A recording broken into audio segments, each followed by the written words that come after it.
शुणु राज्यस्तरीय निशा निवारण कमिटी पक्षर आज धूसुरीटार तार वार्षिक उत्सव थिला। यही अवसर में आमर भद्रक जिलार कर्मकर्ता निर्वाचित करागला।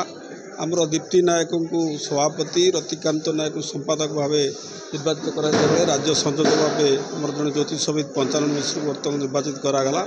आमर लक्ष्य राज्य केमिति निशा निवारण करवा। जातिर पिता महात्मा गांधी स्वाधीनता संग्राम पूर्व स्वप्न देखी समग्र भारतवर्ष को निशामुक्त करने, जहाँकि 1925 मसीहा मार्च 1 तारिख से नवजीवन नामक पुस्तक रे निशा सेवन करने एक अपराध बोली से उल्लेख करते। से आज जो युवपीढ़ी जो निशारू केमिति विच्युत हेबे, आज परिवार जो अशांति निशापाई होउची, बाप पुओ मानक मध्य जो संपर्क नष्ट होउची, ये सब निशा पाए।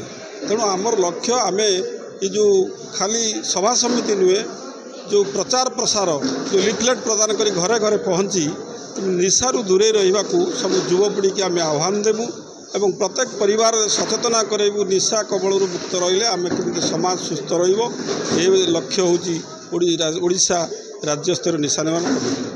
दीर्घ दिन धरी आम ओडिशार कंधमाल पाखु आरंभ करी राउरकेला, भुवनेश्वर आड़े मीटिंग कर सारीचु।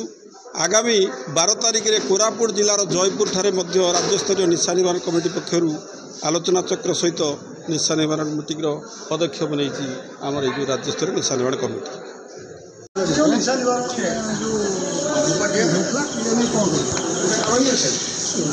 जो निशा निवारण संगठन धूसुरी ये जो राज्यस्तरीय जो ये संगठन तैयारी होइछि, जो कि हमको निशामुक्त देश करने आम राज्य को निशामुक्त करने जो प्रचेष्टा, ये एक निश्चित भाव में स्वागत योग्य पदक्षेप।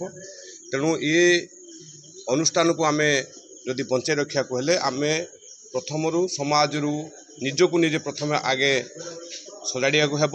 ता सहित ये जो अनुष्ठान रहा समस्त सदस्य ताको मन प्राण दे ये समाज रे ताको समस्त पाखक जाई ये निशा निवारण केमिति हेई परिबो और निशा खाइले कौन कौन हेई पारुची, कौन कौन आमर नष्ट होउची, समाज प्रति कौन विपद अच्छी ता समस्त को बुझा पड़ो।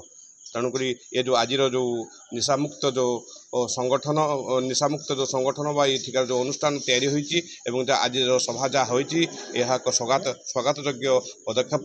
तेणु एठार समस्त धूसुरीवासी को मोर आंतरिकता कृतज्ञ ज्ञापन करुँच। आज निशामुक्त को नहीं जो एठार जो अनुष्ठान करागला, एठार जो माने कार्यकर्ता बछागला, माने यहाँ माने कौन आपको कौन पदक्षेप रही? सर्वप्रथम मुझे धन्यवाद देवी।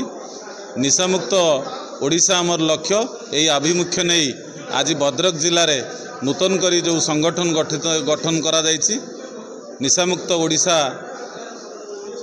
दाबी रखी जो संगठन गठन करा जायछि, सेथिरे मते सभापति आसन भद्रक जिले देइथिबारु मु आंतरिक शुभेच्छा समस्त ज्ञापन करुछि। आउ आमर लक्ष्य रहिबो ये अनुष्ठान को आहुरी आगुक नबु। निशामुक्त ओडिशा नुहे, प्रथमे निशामुक्त समाज गठन करवा आम लक्ष्य रहिबो। निश्चित भाव में समाज उपरे जनसमाज उपर निश्चित भाव में यार प्रभाव पड़ो। आपण मान जहाँ प्रश्न पचारछंती कहीं आम लक्ष्य रखीचु जड़े नागरिक अन्य जन को निशामुक्त करने आज शपथ नहीं। आज ये क्रांति दिवस रे आम आसंता वर्ष यही दिवस रे पुणी निशामुक्त भारत गठन पाई जो आयोजन करू जो सभा से निश्चित भाव में आपण मानक जो मान निशा छाड़ी आपण मान आगे सम्मुखीन कराइबू। निश्चित भाव में आम सफल बोली आशा रखीचु।